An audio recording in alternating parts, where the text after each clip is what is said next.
One evening, a husband, feeling a little too confident for his own good, decided to tease his wife. "Maybe we should start washing your clothes and slim fast," he chuckled. "Could take a few inches off your backside." Cue the awkward silence. His wife, however, was not one to let such comments go unanswered. The next morning, as the husband reached into his drawer for a fresh pair of underwear, a mysterious puff of powder burst into the air. He coughed and blinked. "What the heck?" "April," he called out, holding the underwear at arm's length. "Why is there talcum powder in my boxers?" From the bathroom, his wife called back sweetly, "Oh, honey, that's not talcum powder. It's Miracle Grow." Touché, queen. A man was in his front yard mowing grass when his attractive blonde neighbor came out of the house and went straight to the mailbox. She opened it, then slammed it shut and stormed back into the house. A little later, she came out of her house again, went to the mailbox and again opened it and slammed it shut again. Angrily, back into the house she went. As the man was getting ready to edge the lawn, she came out again, marched to the mailbox, opened it, and then slammed it closed harder than ever. Puzzled by her actions, the man asked her, "Is something wrong?" To which she replied, "There certainly is. My stupid computer keeps saying, 'You've got mail.'" Franny went to the doctor, saying she had a problem with her aviaries. The doctor said, "Franny, you're being silly. You mean over. Aviaries are where you find birds."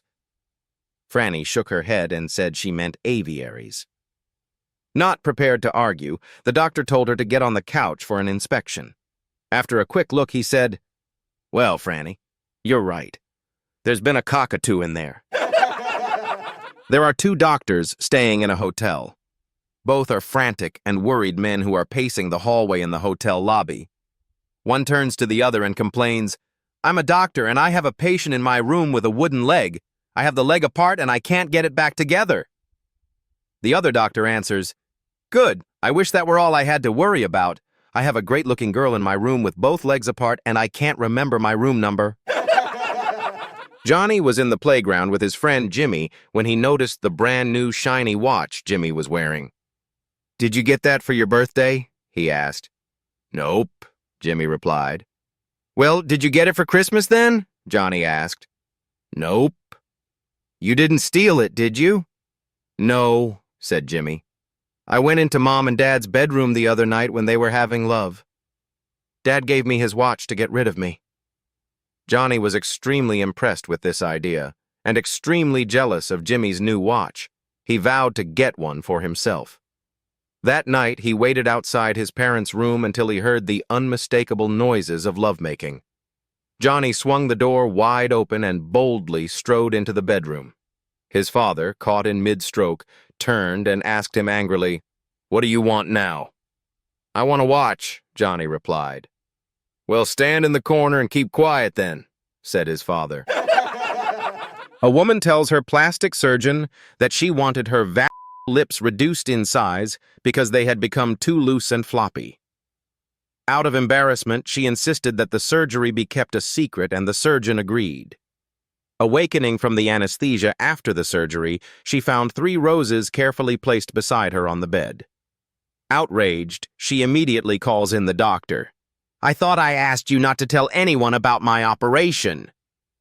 The surgeon told her he had carried out her wish for confidentiality and that the first rose was from him. "I felt sad because you went through this all by yourself. The second rose is from my nurse. She assisted me in the surgery and understood because she had the same procedure done some time ago." "And what about the third rose?" she asked. "That's from a man, John Defoe, upstairs in the burns unit. He wanted to thank you for his 2 new ears." I had lunch with 2 of my unmarried friends. One is engaged, one is a mistress, and I have been married for 20-plus years. We were chatting about our relationships and decided to amaze our men by greeting them at the door wearing a black bra, stiletto heels, and a mask over our eyes. We agreed to meet in a few days to exchange notes. Here's how it all went. My engaged friend. The other night when my boyfriend came over, he found me with a black leather bodice, tall stilettos, and a mask. He saw me and said, "You are the woman of my dreams. I love you." Then we made passionate love all night long. The mistress. Me too. The other night I met my lover at his office and I was wearing a raincoat. Under it only the black bra, heels, and mask over my eyes. When I opened the raincoat, he didn't say a word, but he started to tremble and we had wild love all night.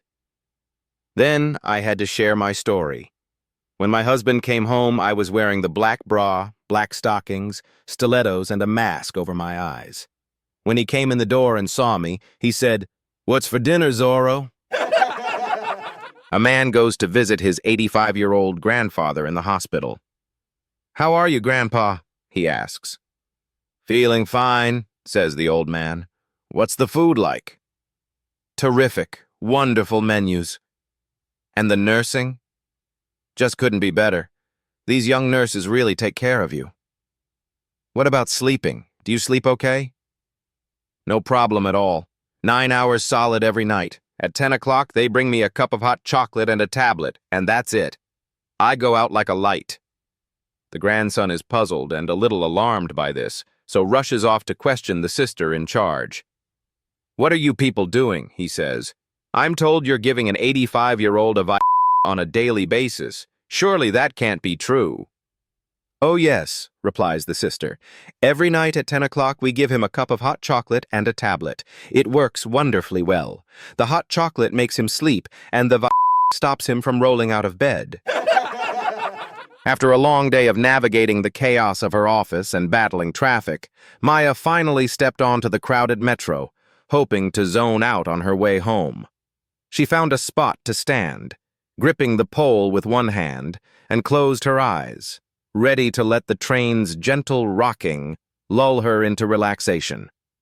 But just as she was starting to settle, a man standing next to her pulled out his phone and began speaking so loudly it was like he wanted the entire car to know his business. "Hey babe, it's Mike. I'm on the train," he boomed. "Yeah, I know it's 6:30, not 4:30, but the meeting went long." "No, seriously, I wasn't with Jessica from HR. I was with the CEO, I swear." "Of course, you're the only one for me, baby. I promise." The conversation went on and on, his voice cutting through the noise of the train, making everyone within earshot wince with discomfort. Maya, her patience running thin, decided to take action. She moved closer, leaned in, and in the most exaggerated, overly affectionate voice, spoke directly into his phone. "Mike, honey, why are you still on the phone? Come back to bed, I miss you." The whole train car erupted in laughter, and Mike's face went from deep red to a shade of crimson that would make a tomato jealous. He quickly hung up and avoided eye contact with anyone for the rest of the ride. From that day forward, Mike learned the value of quiet public spaces. A blonde has just gotten a new sports car. She cuts out in front of a semi and almost causes it to drive over a cliff. The driver furiously motions for her to pull over, and she does. The driver gets out and draws a circle and tells her to stand in it. Then he gets out his knife and cuts up her leather seats. He turns around and sees she's smiling. So he goes to his truck, takes out a baseball bat, and starts busting her windows and beating her car. He looks back to see that she's laughing. He's really mad now, so he takes his knife and slices her tires. He turns around and she's laughing so hard she's about to fall down. He demands, "What's so funny?" She says, "Every time you weren't looking, I stepped out of the circle." For her 72nd birthday, Margaret from Asheville decided to spoil herself with a night at an upscale hotel in Charleston. It had 5 stars, marble everything, and a waterfall in the lobby. Very fancy. The next morning, after a peaceful sleep and 0 room service, she checked out. The front desk clerk handed her a bill for $375. "Excuse me," Margaret said, adjusting her glasses. "This must be a mistake. I didn't order caviar. I just slept here." The clerk replied cheerfully, That's our standard rate, ma'am. It includes breakfast, which you were welcome to enjoy. I didn't want breakfast, Margaret said, now fully channeling her inner courtroom drama. I just wanted to sleep. The clerk, sensing a storm, called the manager. In strolls the manager, all smiles and sales pitch. Mrs. Thompson, our hotel features a rooftop infinity pool, a state-of-the-art gym, and a full spa, all of which were available to you. But I didn't use any of them, Margaret said. Well, they're here. You could have, the manager replied with that gotcha smile. He continued, we also host nightly performances with Grammy-winning jazz artists and international magicians. Margaret, unimpressed. Didn't go, didn't see, didn't clap. But you could have, he replied. This went on for a few more minutes, him listing every inch of the hotel, her calmly replying that she hadn't used a single one. Finally, Margaret sighed, pulled out her checkbook, scribbled away, and handed the check to the manager. He stared at it. Ma'am, this is a check for only $75. She beamed. That's right, I deducted $300 for personal services. Personal services? He asked, frowning. Sleeping with me, she said sweetly. What? I most certainly did not. Well, she said, grabbing her purse, I was here, and you could have. A psychologist was about to finish his tour of duty in the jungle, where he has spent years teaching the natives to be civilized and kind to each other, when he realizes that the one thing he never taught them was how to speak English. So he takes the chief for a walk in the forest. He points to a tree and says to the chief, "This is a tree." The chief looks at the tree and grunts, "Tree." The psychologist is pleased with the response. They walk a little further, and he points to a rock and says, "This is a rock." Hearing this, the chief looks and grunts, "Rock." The psychologist was really getting enthusiastic about the results when he hears rustling in the bushes. As they peek over the top, they see a couple of natives in the midst of heavy activity. The psychologist is really flustered and quickly responds, "Man riding a bike." The chief looks at the couple briefly, pulls out his blowgun, and kills them both. The psychologist goes ballistic and yells at the chief that he has spent years teaching the tribe how to be civilized and be kind to each other. So how could he kill these people in cold blood that way? The chief replied, "My bike." 4 best friends, Mary, Lisa, Tanya, and Jen, had spent weeks planning the ultimate girls' getaway. We're talking shopping sprees, casino nights, massages that made you forget you had kids, facials that promised to shave off 5 years, and cocktails with umbrellas. The excitement was through the roof. But just 2 days before departure, disaster struck. Mary's husband, Dave, dropped a bombshell. "You're not going," he said, arms crossed and face like a thundercloud. The group chat exploded in disbelief. Lisa threatened to egg his car. Tanya suggested hypnotism. Jen offered to accidentally drive over his foot. But alas, Mary regretfully texted, "I'm out, ladies. Y'all have fun without me." Heartbroken but determined, the other 3 set off without her. Fast forward 2 days. The trio strutted into the lobby of their swanky Vegas hotel, still salty over Mary's absence, only to freeze mid-step. There she was, Mary, at the bar, legs crossed, red lipstick perfect, sipping a glass of wine like a Bond girl who just blew up a building. "Mary!" Jen shrieked, loud enough to rattle the ice in someone's mojito. "What the actual... How? When? Did you drug Dave?" Mary gave them a sly smile and patted the bar stool next to her. "Last night. And let me tell you, it's a story." She leaned in, eyes twinkling.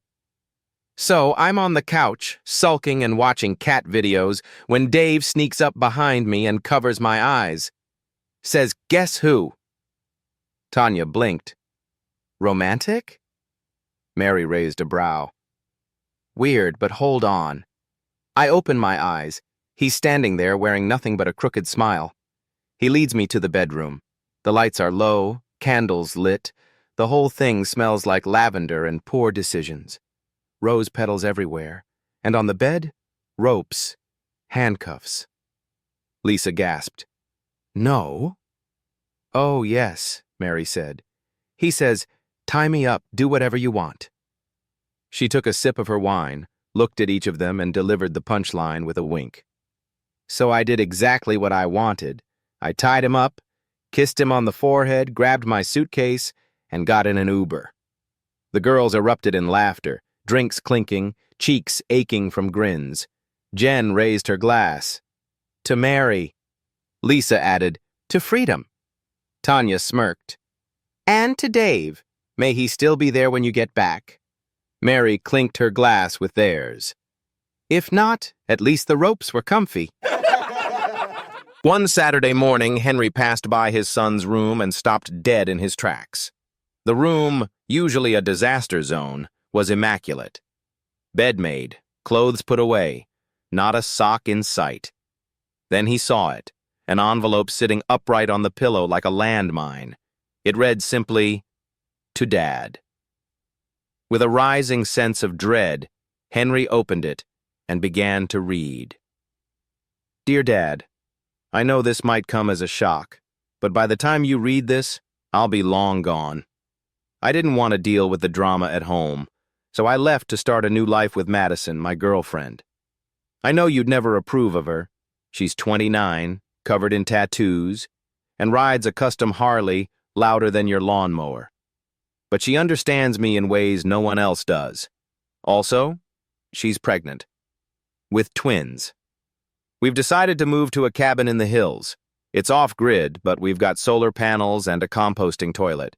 Madison says it's all about living authentically.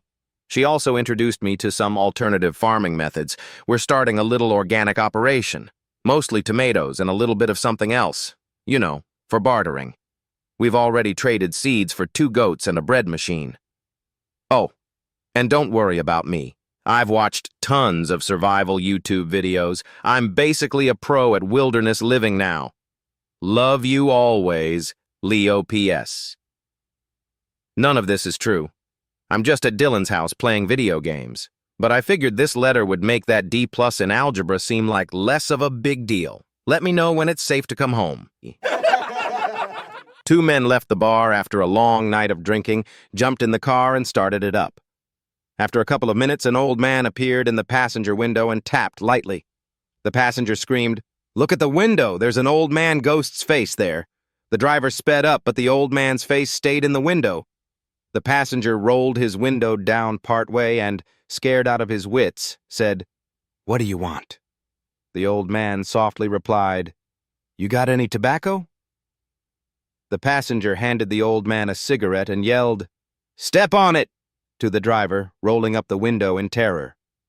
A few minutes later, they calmed down and started laughing again. The driver said, "I don't know what happened, but don't worry, we're doing 80 now." All of a sudden, there was a light tapping on the window, and the old man reappeared. "There he is again," the passenger yelled. He rolled down the window and shakily said, "Yes?" "Do you have a light?" the old man quietly asked. The passenger threw a lighter out the window, saying, "Step on it!" They were flooring it and going about 100 miles an hour, trying to forget what they had just seen and heard, when all of a sudden there came some more tapping. "Oh my God, he's back!" The passenger rolled down the window and screamed in stark terror, "What now?" The old man gently replied, "You want some help getting out of the mud?" A man is on his deathbed, and he asks his wife, "Martha, soon I will be gone forever, and there's something I have to know. In all these 50 years of marriage, have you ever been unfaithful to me?" Martha replied, "Well, Henry, I have to be honest with you. Yes, I've been unfaithful to you 3 times during these 50 years, but always for a good reason." Henry was obviously hurt by his wife's confession, but said, I never suspected. Can you tell me what you mean by good reasons? Martha said, The first time was shortly after we were married, and we were about to lose our little house because we couldn't pay the mortgage. Do you remember that one evening I went to see the banker, and the next day he notified you that the loan would be extended? Henry recalled the visit to the banker and said, I can forgive you for that. You saved our home, but what about the second time? Martha asked, And do you remember when you were so sick, but we didn't have the money to pay for the heart surgery you needed? Well, I went to see your doctor one night, and if you recall, he did the surgery at no charge. I recall that, said Henry, and you did it to save my life, so of course I can forgive you for that.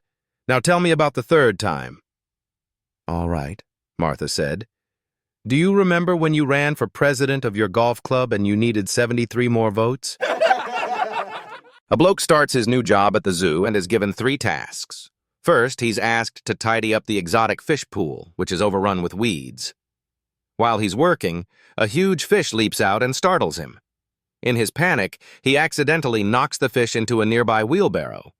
Not wanting to waste it, he decides to take it to the lions, thinking, lions will eat anything. Next, he moves on to clean the chimp enclosure.